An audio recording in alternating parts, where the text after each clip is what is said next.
tous, j'espère que vous allez bien, je vous souhaite un bon dimanche et je vous remercie de passer ces quelques minutes en ma compagnie. Quand on écrit, on reçoit toutes sortes de remarques. Et on va pas dire que c'est une majorité parce que je pense que ça dépend de chacun, mais il y en a beaucoup, ce sont des remarques négatives. J'irais même jusqu'à dire qu'en plus d'être négatives, parfois elles sont ultra stupides. J'ai eu beaucoup de chance du côté de mes amis et de ma famille. On peut pas dire ça pour tout le monde. Mais de temps en temps, il y a quand même quelques petites personnes qui ont décidé de venir me donner un avis sur ce que je faisais. Et ils n'étaient pas toujours très sympathiques. Je pense que les fois où ça piquait le plus, c'était quand j'avais demandé cet avis. Donc aujourd'hui, on va parler des avis négatifs que j'ai reçus, de certaines remarques que j'ai reçues négatives. Alors on va faire tout de suite un disclaimer, on va parler des remarques qui ne sont ni constructives, ni sympathiques, ni respectueuses. On va parler des remarques qui en fait ne nous font tout simplement pas grandir en tant que personne et en tant qu'autrice, auteurice. Et on va aussi rappeler que du coup, des personnes méchantes ou des personnes qui pensent qu'elles peuvent donner leur opinion, il y en a partout, sur tous les sujets, dans tous les domaines. Vous n'y échapperez pas. Et même si c'est très difficile de se forger une carapace, c'est nécessaire. Parce que des personnes qui vous sortiront des conneries, vous en aurez plein, et ça ne veut rien dire quant à votre talent, et ça ne veut rien dire quant à votre texte, que ce soit un roman, de la poésie, bref, votre art en général. Sur ce, commençons. J'en ai déjà parlé brièvement, je ne sais plus si c'était sur cette chaîne ou pas, je sais que j'en ai parlé sur la chaîne d'Alex Safar, qui a posté une petite discussion entre nous sur sa chaîne YouTube. Je vous invite fortement à aller regarder, parce que c'est une autrice incroyable, que j'aime énormément son boulot, et que je lui suis très reconnaissante de m'avoir de m'avoir invitée sur sa chaîne. Mais en gros, ado, je participais à plein de concours d'écriture et un jour, un concours d'écriture m'a répondu et m'a dit qu'il fallait que j'arrête d'écrire et que je commence à chercher une autre voie avant qu'il ne soit trop tard. C'était bien sympathique ça. Plus tard, quand j'étais à la fac, j'ai dû faire un dossier qui était un dossier sur le métier qu'on veut faire plus tard, et il se trouve que j'ai choisi le métier d'autrice. Le problème, c'est qu'ils nous ont dit ça un peu plus tard, c'était qu'il fallait interroger physiquement des professionnels. Ça pouvait pas se faire par mail, ça pouvait pas se faire, il fallait aller rencontrer des professionnels.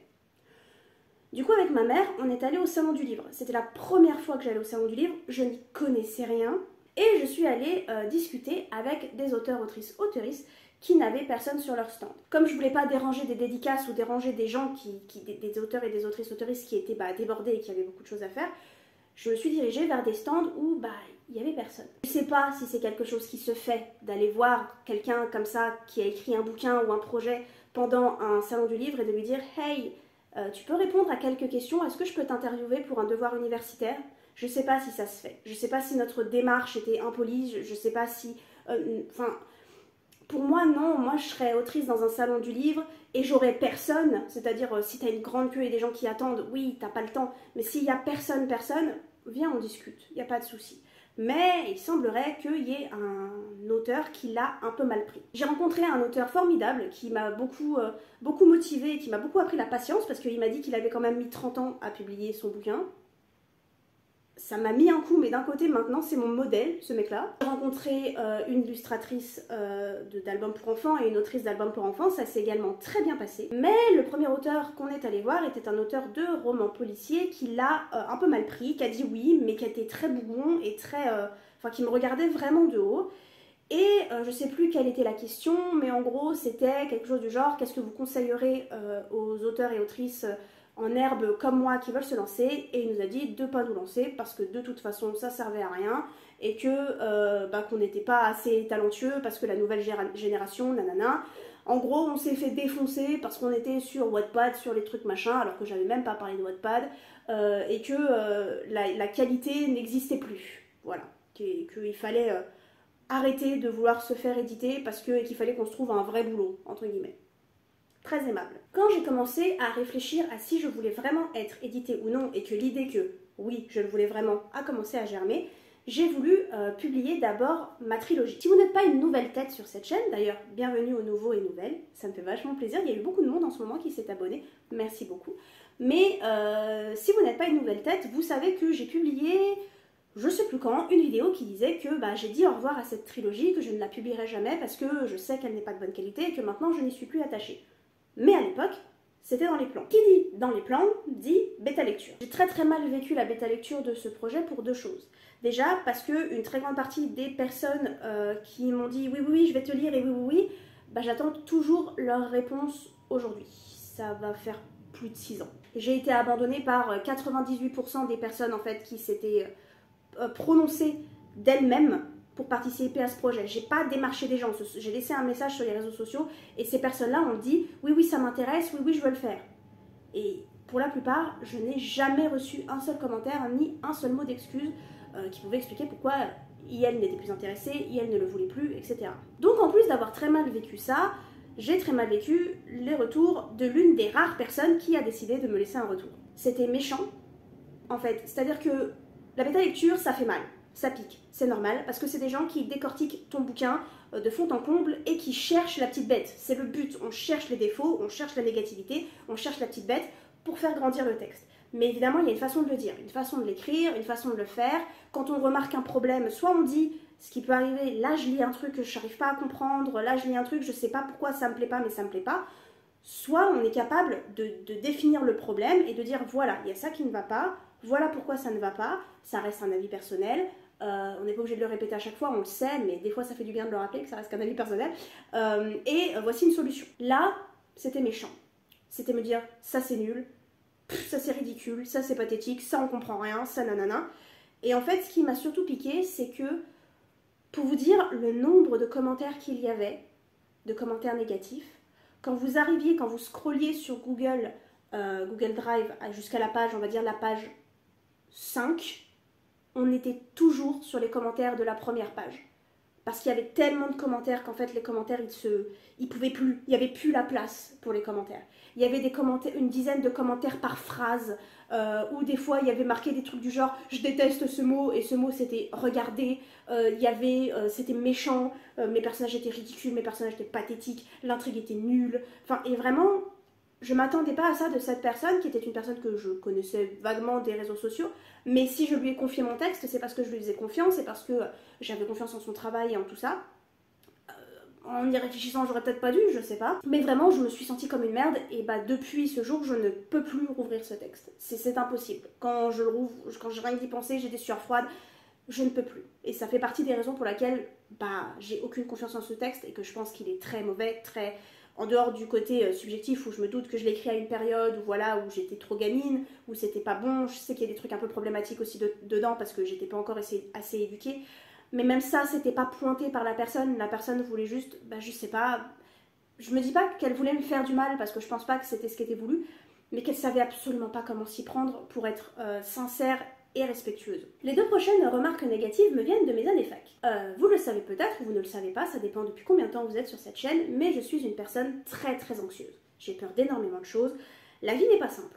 Une de mes grandes peurs quand j'étais à la fac, et qui s'est un petit peu évaporée depuis, c'était les transports et arriver en retard. Du coup, ces deux peurs combinées faisaient que j'arrivais à la fac parfois 2 heures avant mon premier cours. Et comme j'aimais pas la foule, comme j'aimais pas la sensation d'être regardée ou d'être dans un lieu où on pouvait vraiment me voir, je n'allais pas à la bibliothèque pour attendre, j'allais m'asseoir devant la salle, et toute autrice qui se respecte, je rigole, chacun fait ce qu'il veut, mais l'autrice que j'étais à l'époque, elle sortait un carnet et pendant 2 heures, elle écrivait dans le couloir. J'ai été extrêmement productive pendant mes années fac, parce que en plus de ça, donc de mes 2 heures à chaque fois, en plus des temps interclasses, des professeurs absents, mais également des cours où j'avais pas grand chose à faire de ce qui se passait et où j'écrivais plus que je ne suivais les cours. Genre, j'ai écrit un tome entier de ma tétralogie, je crois, en cours de civilisation. Mais en gros, tout ce temps libre a fait que j'étais hyper productive et le fait que, également, ma classe, en arrivant le matin, me voyait tous les jours assise par terre en train de gratter des lignes. Un jour, une de ses camarades arrive un petit peu en avance, vient me voir et me dit « Waouh, t'es toujours en train d'écrire, nanana, je te vois tout le temps en train d'écrire et tout ça, t'écris beaucoup. » Merci. C'est un compliment, enfin je sais pas, enfin ça commençait comme un compliment et puis ça a terminé en oui donc du coup ça doit être vraiment mauvais ce que tu fais parce que t'écris trop. Mais à quel moment vous vous dites, moi je comprends pas, à quel moment vous vous dites je vais aller voir cette personne et lui dire ça? Je l'ai regardé parce que j'écrivais trop, c'était forcément mauvais.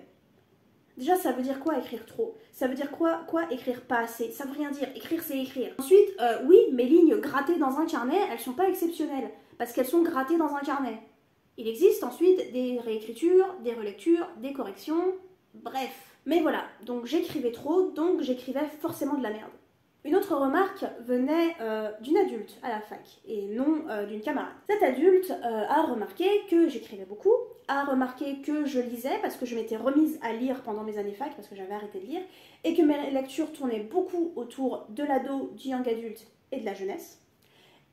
Mes cours préférés, c'était les cours de traduction de la jeunesse. J'ai adoré ces cours. Et pour mon mémoire de traduction, j'ai choisi un texte jeunesse qui était une réécriture de Peter Pan. D'ailleurs, c'était sur une recommandation de l'une d'entre vous. Eva, si tu passes par là, merci. Tu m'as sauvé mon année de fac et tu m'as fait relire. Parce que c'est à cause de ça que j'ai relu. Parce que moi, ça faisait des années que je lisais plus parce que l'école m'avait dégoûtée de la lecture. Et donc là, j'ai été obligée de lire un roman du début jusqu'à la fin en anglais pour faire mon mémoire. Et c'est ce bouquin-là qui m'a fait reprendre la lecture, parce que je ne savais pas quoi prendre, il fallait que je prenne un bouquin qui n'avait jamais été traduit pour faire ce mémoire, c'était la règle.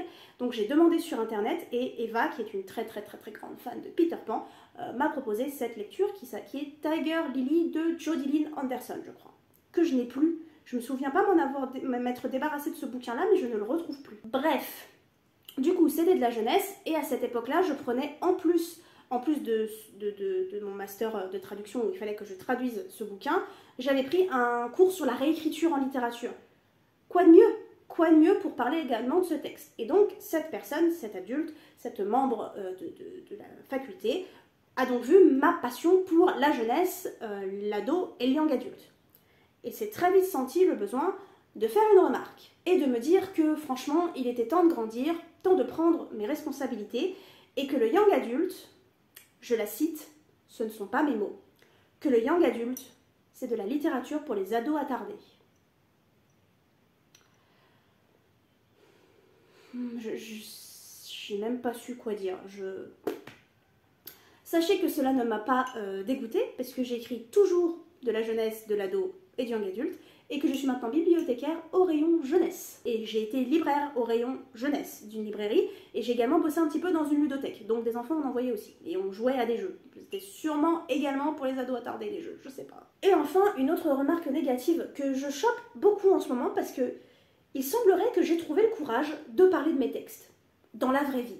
Je sais, moi non plus je sais pas d'où ça vient. Sauf que je ne le fais pas forcément très bien, et que j'ai plus tendance à parler de certains thèmes en général que de vraiment rentrer dans le sujet. Mais c'est pas une raison. En gros, en ce moment, on me dit souvent que ce que j'écris, c'est pas original, que c'est de la merde, et que c'est normal que c'est pas publié, parce que au vu d'un pitch un peu raté dans une discussion, on peut apparemment se permettre de juger l'entièreté d'un texte, et l'entièreté de plusieurs années de travail. Écrit sur ce sujet-là, c'est pas original, c'est de la merde, évidemment que ça marche pas. T'écris sur ce sujet-là, bah évidemment que ça marche pas. Pourquoi tu t'étonnes? Je m'étonne de quoi? Tu ne sais pas de quoi le bouquin parle. C'est pas deux phrases dans une conversation qui vont... Voilà. Plusieurs personnes. Enfin bref. C'était donc les remarques négatives que j'ai reçues sur mes textes. Oh si, une fois il y en a un qui m'a dit que je n'étais qu'une prétendue autrice, que je me prétendais autrice parce que j'ai osé dire qu'un bouquin raciste et pédophile ne devait peut-être pas être publié et que peut-être fallait arrêter les conneries. Il l'a mal pris. C'était même pas l'auteur, quoique peut-être, c'était peut-être un faux compte, hein, peut-être, voilà, mais que je ne faisais que me prétendre autrice, je n'étais qu'une prétendue autrice, parce que j'étais contre la liberté d'expression. Je suis désolée, mais la liberté d'expression des pédophiles, c'est pas trop mon problème. Je sais pas si c'est un populaire opinion, je sais pas, mais rien à foutre. N'hésitez pas à me dire en commentaire quelles ont été des remarques négatives, stupides ou méchantes que vous avez reçues, si jamais vous sentez de parler de ce genre de choses, parce que je sais que ça fait mal. Vous pouvez également me parler des remarques positives que vous avez prises, ça fait toujours plaisir, même si parfois on a un peu de mal à les entendre et on se concentre surtout sur le négatif. N'oubliez pas de liker, partager, vous abonner si vous êtes une nouvelle tête, ça me ferait vachement plaisir de vous voir par ici. En attendant, merci d'avoir passé ces quelques minutes en ma compagnie et je vous dis à la semaine prochaine. Prenez soin de vous.